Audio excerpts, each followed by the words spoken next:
Welcome back. తెలంగాణలో ప్రస్తుతం ఎక్కువగా అంటే ఈ 2-3 రోజుల నుంచి వినిపిస్తున్న మాట పార్టీ ఫిరాయింపులకు సంబంధించి జీవన్ రెడ్డి ఎపిసోడ్ కావచ్చు. మరోవైపు బీఆర్ఎస్ నుంచి మరో 20 మంది కాంగ్రెస్ లోకి వస్తారు అని కాంగ్రెస్ నేతలు మాట్లాడుతున్నటువంటి సిచ్యువేషన్ కావచ్చు. దీనిపై మాట్లాడదాం.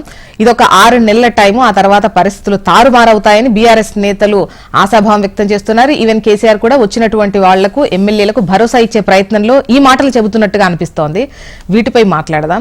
అండ్ దాంతోపాటు నిన్న స్పీకర్ గా బాధ్యతలు స్వీకరించిన తర్వాత speaker Om Birla emergency situations కు సంబంధించి మాట్లాడుతూ 2 నిమిషాలు మౌనం పాటించాలి అని కోరడాన్ని ఏదైతే ఉందో దాన్ని తప్పుబట్టినటువంటి పరిస్థితి, కాంగ్రెస్ తప్పుబట్టినటువంటి సిచ్యువేషన్ మనం చూడొచ్చు. నిన్న సభలో గందరగోళ పరిస్థితి నిన్న నెలకొంది మొదటి రోజే. మరి మాట్లాడదాం. గెస్టులు రెడీగా ఉన్నారు. డాక్టర్ రాకేష్ చిరుమల గారు బీఆర్ఎస్ సీనియర్ నాయకులు, భవానీ రెడ్డి గారు కాంగ్రెస్ అధికార ప్రతినిధి, ఎండల లక్ష్మీనారాయణ గారు మాజీ ఎమ్మెల్యే బీజేపీ నుంచి. నమస్తే అండి, వెల్కమ్ టు ద డిబేట్. నమస్తే అండి. ముందు లక్ష్మీనారాయణ గారు, ముందైతే నిన్న సభ గురించి మాట్లాడుకొని ఆ తర్వాత ఫిరాయింపుల్లోకి వెళ్దాం. సభకు సంబంధించి అంటే ఎమర్జెన్సీ ప్రస్తావన తేవడం ఎందుకు, ఆ విషయాన్ని కాంగ్రెస్ తీవ్రంగానే తప్పుపట్టింది నిన్న. 1975లో ఎమర్జెన్సీ విధించారు. ఎమర్జెన్సీ దేనికి విధించారు? ఆంతరంగిక భద్రత అనేటువంటి సాకును చూపి విధించారు. ఆంతరంగిక భద్రతకు ఏమన్నా ఆ రోజు ఏమన్నా ప్రమాదం పొంచి ఉండేందా? లేదు. ఎవరి భద్రతకు? ప్రధాని పదవి తొలగాల్సినటువంటి పరిస్థితి వచ్చింది.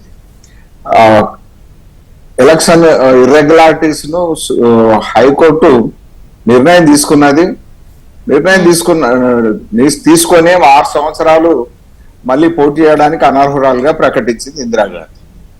మరి ఆ ప్రధాని నుంచి తప్పుకొని ఇంకొకరికి ఇవ్వాలి, దానికి సిద్ధంగా లేదు.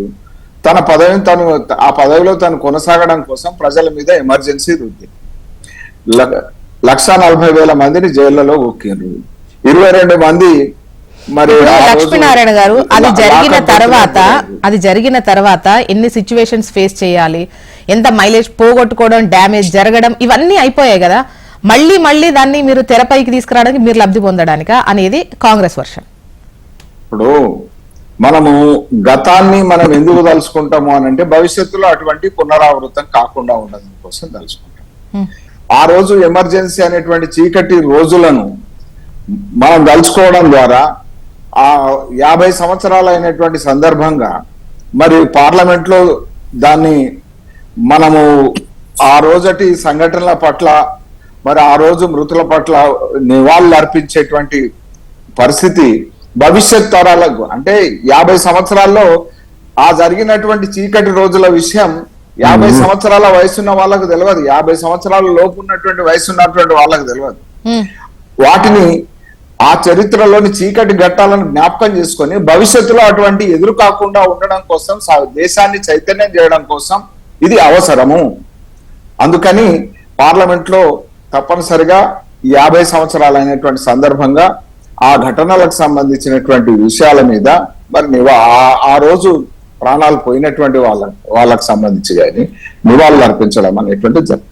ఓకే, రాకేష్ గారు, దీనిపైన మీ ఒపీనియన్ ఏంటండి? గుడ్ మార్నింగ్ అండి. గుడ్ మార్నింగ్ ప్యానల్ మెంబర్స్ కి, లక్ష్మీనారాయణ గారికి, భవానీ రెడ్డి గారికి, జోస్న గారు, మీకు, హెచ్ఎండి ప్రేక్షకులకు. ఫస్ట్ ఆఫ్ ఆల్ ఏదైతే లక్ష్మీనారాయణ గారు చెప్పారో తప్పకుండా అంటే చరిత్రలో చీకటి రోజులుగా ఎమర్జెన్సీని మనం తలుచుకుంటూ అలాంటి సంఘటన ప్రజాస్వామ్యంలో జరగద్దనే ప్రతి ఒక్కరం కోరుకుంటాం. అండ్ ఆ సంఘటన ద్వారా అంటే ప్రజలకు నిర్బంధం ఏ విధంగా ఉంటదని చెప్పేసి దాని మీద చాలా మంది పోరాటాలు చేశారు. ఆ నిర్బంధాన్ని విడిపించడానికి ప్రజాస్వామ్య పోరాటాలు చేశారు. అయితే నేను ఏమంటానంటే ఇలాంటి సందర్భాలు వచ్చినప్పుడు తప్పకుండా చరిత్రలో కొన్ని చీకటి రోజులను మరొకసారి గుర్తు చేసుకోవడం జరుగుతుంది. సరే, అది ప్రజాస్వామ్య విలువలా కాదా అనేది ఒక చర్చ మాత్రం మొదలైంది. ఎందుకంటే మనం కూడా చూసాం 69లో ఒక 369 మంది అంటే 370 మంది విద్యార్థులను కాల్చంపిన, తెలంగాణ కోరికను కోరినప్పుడు కాల్చంపిన చరిత్రను కూడా మనం చూసాం. 56లో కూడా ఒక 7గురిని తెలంగాణ ఉద్యమకారులను కాల్చంపిన చరిత్ర కావచ్చు. ఆ తర్వాత మనం 2009లో తెలంగాణ ఉద్యమం గురించి ఒక నిర్ణయాన్ని తీసుకొని డిసెంబర్ 9 రోజు నిర్ణయం తీసుకొని మళ్ళీ 23 రోజు వెనక్కి తీసుకున్నప్పుడు మేము కూడా జైళ్లలోకి వెళ్ళాం. కాబట్టి ఇవన్నీ కూడా గుర్తు చేసుకోకుండా, చరిత్రను గుర్తు చేసుకోకుండా, చరిత్రలో జరిగినవి చెప్పకుండా భవిష్యత్తును మనం నిర్మించలేము. కాబట్టి ఆ భవిష్యత్తు నిర్మించాలంటే ఒక్కోసారి చరిత్రను మనం అవలోకనం చేసుకోవాల్సి వస్తుంది. సరే, ఇప్పుడు నేనేమంటున్నా అంటే దాన్ని గుర్తు చేసిరని చెప్పేసి బీజేపీ పార్టీ లేకపోతే ఇంకెవరి పార్టీ గుర్తు చేసిరని అనేదానికంటే నేనేమంటున్నా అంటే అది తప్పా కాదా, అది రైటా రాంగా అని చెప్పేసి ఒక చర్చ ప్రజాస్వామ్యంలో జరగాల్సింది. సరే, అది జరిగినప్పుడు ఎవరు అట్లాంటి నిర్ణయాలు తీసుకున్నారు, కొన్ని సంఘటనలు ఉంటాయి. అంటే నేను ఏమంటున్నా అంటే నాట్ ఓన్లీ కాంగ్రెస్ పార్టీ అని కాదు, బీజేపీ పార్టీ కూడా ఒకవేళ నిజంగా అట్లాంటి చర్యలు జరిగినప్పుడు దానికి నిరసన కాంగ్రెస్ పార్టీ కూడా తెలియజేస్తుంది. Godhra incident, best bakery incident, ఆ రోజు కూడా దేశం మొత్తంలో ఒక చీకటి రోజులు అని చెప్పేసి అంటే నిర్బంధంగా వాళ్ళను అంటే దహనానికి గురి చేశారని చెప్పేసి మూక దాడులు జరిగినాయని చెప్పేసి కూడా వాటిని కూడా గుర్తు చేస్తుంటారు కాంగ్రెస్ పార్టీ. కాబట్టి ఏ పార్టీ ప్రజాస్వామ్యానికి వ్యతిరేకంగా ప్రవర్తించినా వాటిని తప్పకుండా ప్రజల దృష్టికి తీసుకురావాల్సిందే, ప్రజల్లో నిరంతర చర్చ పెట్టాల్సిందే. అలాంటి సంఘటనలు జరగకుండా ఈ రోజు కాంగ్రెస్ పార్టీని నియమిస్తున్నారు, అలాంటి సంఘటనలు జరగకుండా ఈ రోజు అందరూ కూడా ప్రజాస్వామ్యంలో ఆ విలువల్ని కాపాడాల్సింది. సరే, అది ఇందిరాగాంధీ తెచ్చింది అంటే ఎందుకు తెచ్చింది, కోర్టుకు తీర్పు వ్యతిరేకంగా అని చెప్పేసి ఒక మాటన్నా జరిగిందైతే నిజం కదా, జరిగిందైతే చరిత్ర కదా. ఆ చరిత్రను కూడా మనం తలుచుకోకుండా ముందుకు పోవాలంటే కష్టమవుతుంది. కాబట్టి ఒక పార్టీకి వ్యతిరేకంగా తీసుకున్నటువంటి చర్యగా దీన్ని చూడొద్దు. ఇప్పుడు ప్రజాస్వామ్యంలో జరిగినటువంటి దాడిగానే మనం చూడాలి. దానికి ఎవరు కూడా దాన్ని ఖండించడం, సరే తప్పకుండా కాంగ్రెస్ పార్టీగా అది తప్పు జరిగింది, అది ఖండించాలని చెప్పేసి వాళ్ళు చెప్పడం జరుగుతుంది. తర్వాత చాలా సంఘటనలు జరిగింది. కాబట్టి నేనేమంటున్నా అంటే ఎప్పుడు కానీ ప్రజాస్వామ్యంలో జరిగినటువంటి అంటే రైట్ ఆర్ రాంగ్ వాటి రెండింటినీ చర్చించుకునేటువంటి స్వేచ్ఛ భారతదేశంలో ఉంది. ఆ స్వేచ్ఛను మనం అనగదొక్కే విధంగా లేకపోతే కాలరాసే విధంగా ఎవరు కూడా ప్రవర్తించద్దనే ప్రతి ఒక్కరు కూడా కోరికండి. ఓకే, భవానీ రెడ్డి గారు 50 ఏళ్ళైన సందర్భంగా ఈవెన్ అటువంటి డెసిషన్ తీసుకున్నప్పుడు అప్పుడు ఎదుర్కొన్న పరిణామాలు కాంగ్రెస్ ముందున్నవే, అది ఫేస్ చేశారు. అయితే ఇప్పుడు మాట్లాడుకోవద్దంటే ఎలా? ఖచ్చితంగా భవిష్యత్తుకు అదేంటో తెలియాలి కదా. అటువంటి నిర్ణయాలు తీసుకుంటే ఏం జరుగుతుందని ఈవెన్ రాజకీయ నాయకులకు తెలియాలి, ఏం చేశారు అనేది నెక్స్ట్ తరానికి కూడా తెలవాల్సినటువంటి అవసరం ఉంటుంది. అదే గతం మాట్లాడుకుంటా వీళ్ళు వర్తమానంలో భవిష్యత్తును మర్చిపోయారు అని చెప్తా ఉన్నాం. ఇంత మేము ఎప్పుడు చూసినా మరి స్వతంత్ర పోరాటం గురించి ఎందుకు మాట్లాడారు, మరి 75 ఏళ్ళు అయిన సందర్భంగా స్వతంత్ర పోరాటంలో చనిపోయిన వాళ్ళకి ఎందుకు నివాళులర్పించారు, ఇవన్నీ ఉంటాయి. ఇక ఎంతసేపు ఎమర్జెన్సీ అవును, అప్పుడు ప్రకటిత ఎమర్జెన్సీ అయిండొచ్చు, ఇప్పుడు అప్రకటిత ఎమర్జెన్సీలోనే ఉన్నాం, భయానకంగానే ఉన్న జనం అంతా. ఏమున్నది చెప్పుకోండి. అంటే నేను అనేది ఇన్ ద సెన్స్ బయటికి పోలేని పరిస్థితి కాదు, అంటే ఉందాగా బయటికి పోలేని పరిస్థితి. ఫ్యామిలీస్ ఇన్కమ్ ఏమన్నా మారిందా, ఈ 10 సంవత్సరాలలో ఏం జరిగింది, ఏం చేసినాం, అది కూడా చెప్తే బాగుండేదని మేము అంటా ఉన్నాం. రాబోయే 5 ఏళ్లలో కూడా ఇది చేస్తామని చెప్తలేరు, వాళ్ళకి ఒక మేనిఫెస్టో ఉండదు, ఏం చెప్పరు. అంటే ఏం చేయని దానికి నేను అదే చెప్తా ఉన్నా, ఎక్కడ కూడా ఒక ఉద్యోగ కల్పన లేదు, ఇది చేసింది లేదు, కొత్తగా ఇన్ఫ్రా డెవలప్ చేయకుండా ఇక ఎంతసేపు అదే మాట్లాడతాం ఇదే మాట్లాడతాం అంటే అవును, మరి నిజంగా కూడా తర్వాత పరిణామాలు అవే కదా. ఆమెనైతే చనిపోయింది కదా ఇందిరాగాంధీ గారు అయితే, అంటే అప్పుడు లేనట్టే కదా. అవన్నీ కూడా ఓకే, నిజంగా దేశానికి ప్రాణం ఇచ్చింది కదా. ఇంకా ఆమెనే చనిపోయినా అది చేసింది ఇది చేసిందని మాట్లాడుతుంటే మీరేమి ఇచ్చిండ్రు? మరి ఇప్పుడు మాట్లాడిన సోకాల్ బీజేపీ లీడర్లు ఏమి ఇచ్చిండ్రు? మరి తెలంగాణ ఉద్యమం గురించి సోదరుడు మాట్లాడిందాక ఆ కుటుంబం నుంచి ఎవరు ప్రాణాలు ఇచ్చిండ్రు? ఇచ్చిన ప్రాణాలన్నీ ఎవరి?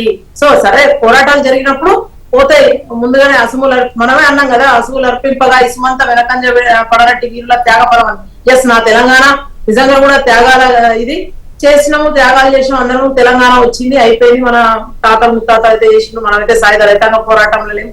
మన అదృష్టం ఏంటంటే ఉద్యమంలో అందరం ఉన్నాం, ఇక్కడ ఉన్న వాళ్ళందరం కూడా తెలంగాణ ఉద్యమంలో ఉన్నాం. సరే, తెలుగుదేశం మనదేశ ఉద్యమాలలో ఏదో ఒక దశలో ఉన్నాము, ఇతోధికంగానో లేకపోతే డైరెక్ట్ గా మీరు కనెక్ట్ అయి ఉన్నాము. ఇట్స్ ఓకే, ఇట్స్ ఆల్ అయిపోయింది. సో మనం ఎంతసేపు కూడా అదే మాట్లాడుతా ఉండగా పునర్నిర్మాణం గురించి వీళ్ళ ఆలోచించలే, తెలంగాణ పునర్నిర్మాణం గురించి.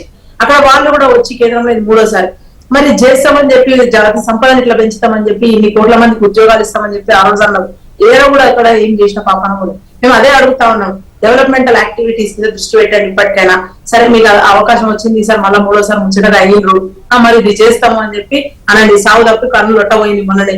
చేయకపోతే నెక్స్ట్ ఏం జరుగుతుందో తెలుసు. సో 10 ఏళ్ళు అడ్డుకున్నారు. ఇప్పుడు రాహుల్ గాంధీ గారు అయితే ఉన్నారు క్వశ్చన్ చేయడానికి, మేమందరం అయితే సిద్ధంగా ఉన్నాము. సో ఇవన్నీ కూడా మీరు ఎట్లా ముందుకు పోతారు, ఇదంతా ఎట్లా అధిగమిస్తారు అనేది మీరు ఆలోచన చేయాలి. సరే, రాష్ట్రంలో మేము అధికారంలో ఉన్నాం, మేమేం చేస్తాము, రైతులకు ఏం చేస్తాము, విద్యార్థులకు ఏం చేస్తాము, ఉద్యోగాలు ఎట్లా ఇస్తాము, కల్పన మీద దృష్టి కేంద్రీకరించి మేము మాట్లాడుతా ఉన్నాము. ఇంకా మిగతాది ఏమన్నా ఉంటే రాబోయే రోజులలో మరి జనాలు అయితే గట్టిగానే బీజేపీకి అయితే ఈసారి మీరు అన్నారు కదా టుకుడాలని మిగతా వాళ్ళను, మరి మీరైతే 14 టుకుడాలతోనే మొత్తం మీద అధికారంలోకి వచ్చిండ్రు. ఆ టుకుడాలన్నీ మీరు తీసుకునే నిర్ణయాలల్లో వాళ్ళందరూ కూడా మంచిగానే ఉంటే మీ అదృష్టం కొనసాగు, లేకపోతే ఏం జరుగుతుంది అనేది తెలుసు జనాలకు. అది మీరు నేర్పిన విద్యనే. ఇప్పుడు సంకీర్ణం అన్నటువంటి క్రమంలో విపక్షం కూడా సంకీర్ణంలో ఉన్నటువంటి సిచ్యువేషన్ లో నిన్న కూడా అంటే తృణమూల్ కాంగ్రెస్ కు సంబంధించి ఈవెన్ డిప్యూటీ స్పీకర్ నిలబెట్టేటువంటి విషయంలో కూడా ఆ ఇబ్బంది మీరు ఫేస్ చేశారనుకుంటా. అంటే మాకు చెప్పకుండానే ఇట్లా డెసిషన్ తీసుకుంటారా అని. ఈవెన్ విపక్షంలో ఉండి కూడా లైక్ అధికారం పక్షంలో ఉన్నప్పుడు ఒక లెక్క ఉంటుంది, విపక్షంలో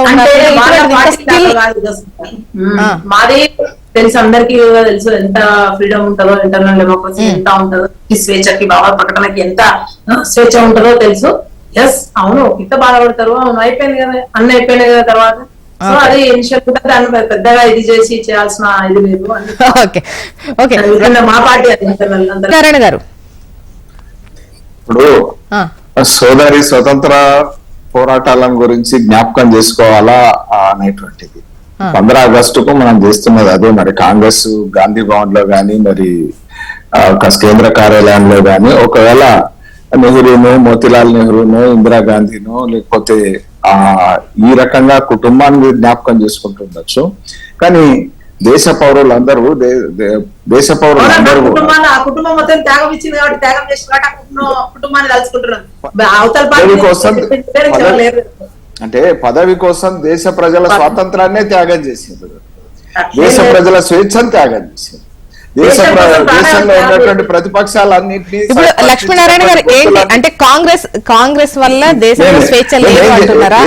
అంటే భగత్ సింగ్ ను జ్ఞాపకం చేసుకుంటున్నాం, చంద్రశేఖర్ ఆజాద్ ను జ్ఞాపకం చేసుకుంటున్నాం, సుభాష్ చంద్రబోస్ ను జ్ఞాపకం చేసుకుంటున్నాం, మహాత్మా గాంధీని జ్ఞాపకం చేసుకుంటున్నాం. వారు ఒకవేళ వారికి సంశయం ఎందుకు వచ్చిందో మా సోదరికి, వారు ఇవన్నీ కూడా జ్ఞాపకం చేసుకోవాలని ఒకవేళ కాంగ్రెస్ భవన్ లో సమావేశాల్లో త్యాగం చేసినటువంటి మిగతా కుటుంబాలన్నింటినీ కూడా, మిగతా నేతలందరినీ. అయితే లక్ష్మీనారాయణ గారు కేవలం పొలిటికల్ గా పార్టీలకు ఉపయోగపడే విధంగానే ఇది పొలిటికల్ కాదండి. ఒక్క నిమిషం అంటే నేను ఒక విషయం అలా కాదు, నా క్వశ్చన్ పూర్తిగా రానివ్వండి లక్ష్మీనారాయణ గారు. యాక్చువల్ గా అంటే ఎంత వరకు మాట్లాడితే సరిపోతుంది అంటే ఒక వ్యక్తి గురించి లేదా ఒక నేత గురించి ఎంత వరకు మాట్లాడితే, ఈవెన్ కాంగ్రెస్ అయినా, నాట్ ఓన్లీ బీజేపీ గురించి అనట్లేదు, కాంగ్రెస్ అయినా కూడా బీజేపీ అయినా కూడా ఇంతవరకు మాట్లాడితే మన పార్టీకి లాభం, ఇంతవరకు మాట్లాడితే సంస్కరణలు తీసుకొచ్చి కొన్ని ఉన్నతంగా ఉన్నటువంటి ఆలోచనలతో ముందుకెళ్లి దేశాన్ని నడిపించినట్టు అవి మాట్లాడకూడదు. కానీ ఏవైతే డ్యామేజ్ చేసేటో అవి మాట్లాడచ్చు. ఈవెన్ కాంగ్రెస్ కూడా అదే పని. ఇప్పుడు ఏవైతే పాలనకు సంబంధించి కొన్ని ప్లస్ ఉంటాయి, కొన్ని మైనస్. ప్లస్ వాళ్ళు మాట్లాడరు, మైనస్ లో మాట్లాడతారు. సేమ్ మీరు అదే చేస్తున్నారా? జోస్నా గారు, మనం మొన్న ఎన్నికల్లో చూసాం. రాహుల్ గాంధీ గారు ఏమన్నారు? ఆయన వయసు 54 ఏళ్ళు, ఎమర్జెన్సీ వయసు 50 ఏళ్ళు అవుతుంది. ఆయనకు తెలియదు రాజ్యాంగం ప్రమాదంలో పడ్డదని. రాజ్యాంగం ప్రమాదంలో పడ్డటువంటి పరిస్థితి ఏంది, ప్రజల హక్కులు హరించబడ్డటువంటి పరిస్థితి ఏంది, ప్రజలందరినీ జైళ్లలో గుక్కినటువంటి పరిస్థితి ఏంది అనేటువంటిది పేపర్లో స్వేచ్ఛ, పత్రికల్లో స్వేచ్ఛ రాకుండా తెల్ల పేపర్లు రాసినటువంటి పరిస్థితి ఏంది వాళ్ళకి తెలియాలి కదా. ఆయన తెలియకుండా మాట్లాడుతున్నాడు. 54 సంవత్సరాల వాళ్ళ ప్రతిపక్ష నేతకు కూడా ఎమర్జెన్సీ ఘట్టాలు తెలియకపోతే తెలియజేయాల్సినటువంటి బాధ్యత ఈ దేశానికి ఉన్నది. ఈ చరిత్ర తెలుసుకోవాల్సిన బాధ్యత ప్రతిపక్ష నాయకుడు. అంటే ఇవాళ వాస్తవాన్ని మరిచి అవాస్తవాలను ప్రజల ముందు ఉంచేటువంటి అభూత కల్పనలకు అవకాశం ఇచ్చేటువంటి దాని విషయాల్లో తప్పనిసరిగా చెప్పండి. ఒకటే చెప్తున్నాం మేడం, 75 సంవత్సరాల స్వతంత్ర భారతాన్ని తలుచుకున్నప్పుడు దాంట్లో 50 సంవత్సరాల కిందట జరిగినటువంటి ఆ చీకటి రోజులను ఎమర్జెన్సీని ప్రతి ఒక్కరు తలుచుకోవాల్సింది. ఎందుకంటే ఏ దేశంలో కూడా ఎమర్జెన్సీ పెట్టొద్దనే కోరుకుంటాం మనం. ఎందుకంటే ప్రజాస్వామ్య దేశంగా మనం చెప్పుకున్నట్టు ఇప్పుడు ఎమర్జెన్సీకి పాకిస్తాన్ లో జరుగుతున్నటువంటి సైనిక కుట్రలకు భారతదేశంలో జరిగిన ఎమర్జెన్సీకి పెద్ద తేడా లేదు. అలాంటివి జరగద్దు అంటే ఎమర్జెన్సీ లాంటి రోజులు రావద్దనే కదా మనం కోరుకునేది. ఈరోజు మనం ఏమంటున్నాం, ఏ పార్టీకైనా పెట్టొద్దనే అంటున్నాం. అండ్ అదే క్రమంలో నేను ఏమంటున్నా అంటే అక్క చెప్పినట్టు ఆ రోజున కాంగ్రెస్ కాదక్క, ఆ రోజు కాంగ్రెస్ పార్టీగా ఉంది. కాంగ్రెస్ తర్వాత అనేది ఇందిరా కాంగ్రెస్. ఈ రోజు 78లో జరిగిన ఎలక్షన్లలో కాంగ్రెస్ పార్టీ కాదది. భారతదేశ స్వతంత్రంలో పోరాటంలో పాల్గొన్న కాంగ్రెస్ పార్టీ కాదది. కాంగ్రెస్ ఐగా ఎమర్జ్ అయిపోయింది. ఆ కాంగ్రెస్ కు కాంగ్రెస్ ఐకి కూడా ఆ రోజు ఎలక్షన్లు నడిచినాయి. కాబట్టి నేనేమంటున్నా అంటే భారతదేశ చరిత్రకు కాంగ్రెస్ పార్టీకి లింకు పెట్టకండి.